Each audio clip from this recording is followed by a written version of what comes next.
wakati unapokuwa na timu hii lazima ujue kwamba adui naye anaandaa watu wake. Kila mahali ambapo kuna mlima basi ujue kuna mteremko. Mahali ambapo kuna nuru ujue nuru ikitoka kinachofuata ni giza. Kwa hiyo lazima uwe makini na watu hawa katika timu yako.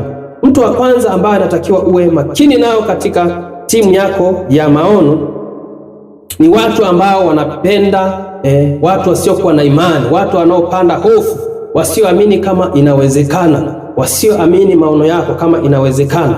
Lakini kundi lingine la watu ambao unapaswa kuwa makini nao ni watu wenye wivu, watu wenye husuda. Lakini kundi lingine, kundi la tatu, ni watu ambao wanatengeneza migawanyiko, watu waongo, watu wasengenyaji, watu wa fitini, watu wanaopotosha, watu wa propaganda. Hawa ni watu ambao ni wabaya, ni watu ambao wanaweza kufanya timu ikakosa umoja. Kwa hiyo hawa ni watu ambao pia unapaswa kuwa makini sana katika timu yako ya maono. Unapotengeneza timu ya kubeba maono, lazima uwe makini sana na watu wenye hulka za namna hii, watu wenye mizaha. Kuna watu pia ambao wanakutumia kwa maslahi yao. Kundi la tano ni watu ambao wanakutumia kwa maslahi yao. Kwa hiyo kuna watu wanaopanda hofu, watu wasiokuwa na imani. Kuna watu wenye wivu na husuda. Kuna watu wanaopenda mgawanyiko, na watu wanaopenda propaganda, watu wanaopotosha, watu wenye mizaha. Hao ni watu ambao unatakiwa kuwa makini nao sana katika timu yako inayobeba maono. Kwa namna gani? Tukianza na hao watu wanaopanda hofu, wasioamini kama inawezekana. Hawa ni watu ambao kila unapowashirikisha ama wanaposhiriki maono yako, wao huona sababu za kushindwa badala ya sababu za kufanikiwa. Maneno yao hujenga mashaka kuliko imani. Wanaweza kusema hii haiwezekani, hakuna aliyewahi kufanya jambo kama hili. Haiwezekani, hili jambo haliwezi kufanyika, tutatoa wapi fedha kufanya jambo kama hili? Kwa hiyo hawa ni watu ambao wanapanda hofu, wanafanya watu waone kutokufanikiwa, wanafanya watu waone kutokuwezekana kwa jambo. Kwa hiyo ni watu ambao unatakiwa kuwa makini nao sana kwenye timu. Unapokuwa kwenye timu, basi wale watu unaoona wanaopanda hofu, watu wasioamini, hao ni watu ambao unapaswa kuwa makini nao sana. Tunaona katika neno la Mungu, ilifika mahali kuna mtumishi wa Mungu mmoja aliambiwa, nenda na watu hawa mpaka mahali pa mto. Angalia, hao watu nitaweka mahali hapo, nitakuonyesha watu ambao utakwenda nao, watu 300 ambao utaenda nao, lakini watu wengine utabidi warudi majumbani, hawataweza kwenda katika hiyo vita. Ikabidi yule jamaa akawapeleka mpaka mahali pa mto, akaambiwa wale watakao lamba maji kama mbu, hao ndio utakao wabeba, lakini hao wengine watarudi kwa sababu hawataweza kwenda katika vita. Kwa hiyo wale watu wasioamini wanaweza kuwa chachu ya watu kushindwa kufanya jambo, kwa sababu wana vitu ambavyo wanapandikiza, kuna vitu ambavyo wanaingiza hofu katika mioyo ya watu. Kwa hiyo ni watu ambao unapaswa kuwa makini sana unapotengeneza timu kwa ajili ya kubeba maono. Hakikisha kwamba unakuwa makini na watu wa namna hii. Lakini pia kuna mtu mmoja alisema, mimi naogopa sana kondoo wanaoongozwa na simba kuliko simba wanaoongozwa na kondoo. Kwa sababu gani? Kiongozi ndio anapaswa kuwa chachu. Hata kama hao wengine ni kama kondoo, lakini akisimama mbele kama simba, mambo yote yanakwenda, mambo yote yatafanikiwa. Lakini kiongozi akisimama kama kondoo, amebeba kundi la simba, maana yake yeye atasababisha mambo ya maana. Hawa wote walio nyuma yake wanamwangalia yeye, wanamsikiliza yeye. Kwa hiyo kiongozi anapaswa kuwa jasiri kama simba. Tunasoma ile Samueli wa kwanza ile 17 mstari wa 32, Daudi akamwambia Sauli asizimie moyo mtu yoyote kwa ajili ya huyu, mimi mtumishi wako nitakwenda kupigana na Mfilisti huyu. Unaona, ni kijana mdogo lakini alisimama kwa ujasiri. Kwa hiyo kiongozi katika maono, ama mtu yoyote anayekuwa sehemu ya maono yako, hakikisha kwamba ni mtu mwenye imani, ni mtu mwenye ujasiri, ni mtu anayeamini kwamba yanawezekana, kwa sababu Paulo anasema tunaweza yote katika yeye atutie nguvu. Kwa hiyo Mungu yeye ndiye anayetuwezesha. Kwa hiyo awe kiongozi ama wewe kiongozi, inapaswa kuwa na watu ambao ni majasiri, watu ambao wanaamini kwamba yanawezekana kwa Mungu, kwa sababu maono yote tumesema yanatoka kwa Mungu. Lakini kundi la watu ambao ni hatari sana katika maono yako na unapaswa kuwa makini nao ni watu wenye wivu na husuda. Hawa ni watu ambao hawawezi kufurahia mafanikio yako. Badala ya kukuunga mkono, huanza kushindana na wewe, kutafuta namna ya kukudhoofisha, huanza kusema vibaya, huanza kutafuta namna ya kudhoofisha timu, kwa sababu wanaona wivu juu ya mafanikio yako, wanaona wivu juu ya matokeo. Kwa hiyo wataanza kutengeneza mazingira ya namna ya kudhoofisha, wataanza kutengeneza njama, wataanza kutengeneza husuda, wataanza kueneza vitu ambavyo vitahakikisha kwamba vinaangusha mafanikio yako. Kwa hiyo ni watu ambao unapaswa kuwa makini nao. Wao wanaanza kukosoa kila jambo unalolifanya, kuficha taarifa muhimu ili usifanikiwe, kutamani nafasi yako kuliko kutimiza maono. Wanatamani hiyo nafasi. Unaona Yusufu alivyoeleza ndugu zake habari za maono, jinsi Mungu alivyokusudia mambo mazuri kwa ajili yake, ndugu zake wakaingiwa na wivu, wakaanza kutafuta namna kumdhoofisha, namna kumuondoa. Huyu bwana wa ndoto zake zitimie, lazima tuhakikishe tunamuua. Kwa hiyo kuna watu ambao unaweza kuwa nao, lakini wamebeba mioyo ya vinyongo, wamebeba mioyo ya wivu, husuda, wanachuki. Kwa hiyo hatu kama hao ni watu hatari sana katika maono yako, ni watu hatari sana katika huduma yako, ni watu hatari sana katika mipango yako. Kwa hiyo ni lazima uwatambue wale watu unaofanya nao kazi katika timu iliyobeba hayo maono yako. Lakini pia watu ambao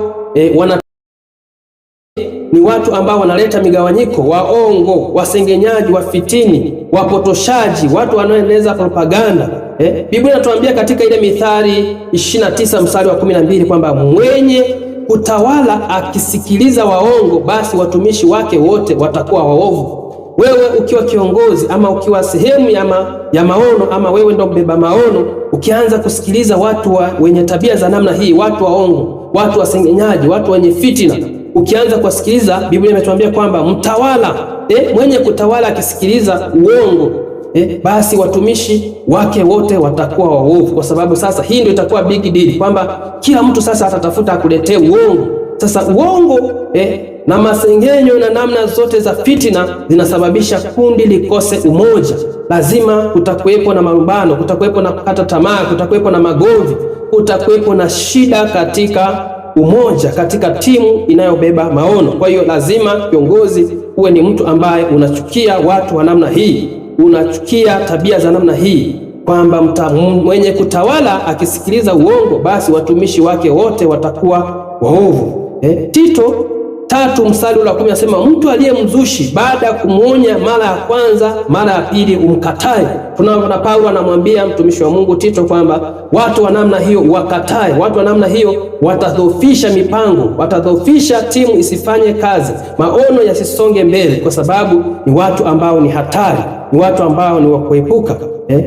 Kundi la watu hawa ni hatari kwa umoja wa timu. Waongo, hawazungumzi ukweli, hawaaminiki, wasengenyaji. Wasengenyaji hawa ni watu ambao uharibu sifa za wengine kwa maneno ya siri. Watu wa fitini huanzisha migogoro kati ya watu waliokuwa na amani.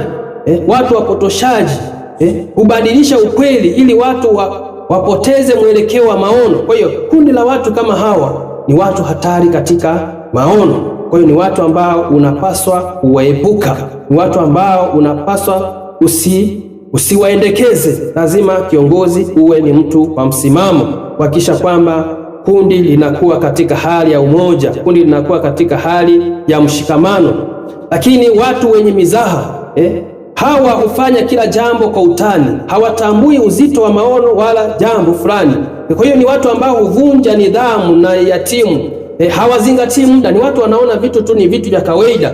Kwa hiyo watu kama hao nao hufanya mambo muhimu yasiweze kufanyika kwa wakati, kwa sababu ni watu ambao wanapenda kuleta utani kwenye mambo ambayo yako serious. Kwa hiyo ni watu ambao pia Biblia inasema kwamba watu hawa usiwaruhusu, watu wanaopenda mizaha usiwaruhusu katika maono yako. Lakini kundi la mwisho ambalo ni kundi hatari sana ni watu wanaotaka kukutumia kwa maslahi yao. Kutumia kwa maslahi. Hawa maana yake nini? Wanakuwa karibu na wewe si kwa sababu wanaunga mkono maono, bali kwa sababu wanataka kunufaika na wewe. Wanataka kunufaika na wewe. Wanataka watambuliwe, waheshimiwe, watukuzwe, wapendelewe eti kwa sababu wako karibu na wewe. Kwa sababu amepewa, wewe ndo mwenyekiti wa kikundi hicho, kwa sababu ni ndugu yake, rafiki yake, anataka, au ni mtumishi wa Mungu wa mahali hapo, kwa sababu ni mjomba, kwa sababu sijui ni nani, anataka apendelewe, anataka kundi lote limtambue, anataka maanufaike na wewe na nafasi yako. Hiyo ni watu ambao wanaweza kuleta shida kwenye kundi. Tunaona katika ile kanisa la kwanza ambalo watumishi wa Mungu mitume walianzisha, kulitokea maandiko yanasema manunguniko kati ya Wayunani na Waebrania. Wayunani wakalalamika kwamba wajane wao wanasahauliwa. Kwa sababu gani? Viongozi waliokuwepo mahali pale ni wa Kiebrania. Kwa hiyo walikuwa wananufaika kwa sababu ya nafasi ile. Kwa hiyo kuna watu wanataka wapendelewe kwa sababu viongozi waliopo pale ni viongozi ambao ni ndugu zao, ni viongozi ambao ni marafiki zao. Kwa hiyo kuna watu wanaweza kuwepo kwenye kundi, lakini wakataka kutumia hiyo nafasi ya wewe kuwepo kwenye kuongoza maono kujinufaisha wao wenyewe. Hebu angalia, tukisoma kitabu kile kitabu cha Mathayo 20 mstari ule wa 25 mpaka 28, Bwana Yesu mwenyewe anasema hivi: lakini Yesu akawaita akasema, mwajua ya kuwa wakuu wa mataifa huwatawala kwa nguvu, na wakubwa wao huwatumikisha, lakini haitakuwa hivyo kwenu. Bali mtu yoyote anayetaka kuwa mkubwa kwenu na awe mtumishi wenu, na mtu yoyote anayetaka kuwa wa kwanza kwenu na awe mtumwa wenu. Kama vile mwana wa Adamu alivyokuja kutumikiwa, kama vile mwana wa Adamu asivyokuja kutumikiwa, bali kutumika na kutoa nafsi yake iwe fidia kwa wengi, hali kadhalika na sisi tunapaswa kufanya hivyo. Kwa hiyo Yesu mwenyewe anasema kwamba hatupaswi kutumia nafasi zetu kama sehemu ya kutaka sifa, kutaka kutumikiwa, kutaka umaarufu, kutaka ubwana, bali kila anayetaka kuwa mkubwa na awe mdogo na awe mtumishi. Kwa hiyo Biblia inatuelekeza kwamba hiyo haitupi garantii. Kuna watu watakuja kwa sababu wanataka kutumia nafasi yako kwa ajili ya kuonekana, kutaka sifa, kutaka kujinufaisha. Kwa hiyo kuna kundi hilo ambalo linataka kutumia nafasi hiyo kwa maslahi, kwa sababu wewe ni kiongozi wa timu, ni kiongozi wa kwaya, ni kiongozi wa idara, ni kiongozi wa namna gani, anataka umtambue kwa sababu tu ni mtoto wa mzee wa kanisa, ni mtoto wa mchungaji, anataka ile nafasi aitumie vibaya kwa maslahi. Kwa hiyo lazima uwe makini na watu wa namna hii, watu ambao wanataka kujinufaisha kupitia timu, kupitia kwa sababu wewe ni kiongozi wa hiyo timu. Hebu tuangalie maandiko mengine, anasema hivi Mithali 17 mstari ule wa 15, yeye asemaye kwamba asiye haki ana haki, naye asemaye kwamba mwenye haki hana haki, hao wote wawili ni chukizo kwa Bwana. Kwa hiyo Biblia inatuelekeza kwamba ni lazima kila mtu asimamiwe kwa haki. Asiye haki aeleweke hana haki, mwenye asiye haki na iwe asiye haki, mwenye haki na iwe mwenye haki. Lakini haitupasi sisi katika ufalme wa Mungu, kama Bwana Yesu alivyosema kwamba kuwapendelea watu, kuwafanya watu kuwa mabwana, kuwafanya watu kuonekana wa maana. Sisi sote tuko sawa mbele za Bwana. Sisi sote tuko sawa mbele za Bwana. Tunaona jinsi lile kanisa la kwanza la mitume jinsi ilivyoleta shida, kwamba kuna watu walitaka kujinufaisha kwa sababu ya watu waliokuwa wanafahamiana, kwa sababu ya watu waliokuwa kwenye sehemu ya maamuzi, sehemu ya timu inayobeba maono. Lakini pia tunaangalia kuna mtumishi mmoja Elisha alivyokuwa amekwisha maliza kumponya yule Naamani aliyekuwa na ukoma. Roho Mtakatifu alimuongoza kwamba asichukue kitu chochote kutoka kwa yule ndugu. Lakini Gehazi kwa sababu alikuwa na tamani, kwa sababu alikuwa na maslahi binafsi, anatafuta kujinufaisha kutokana na mtumishi wa Mungu Elisha.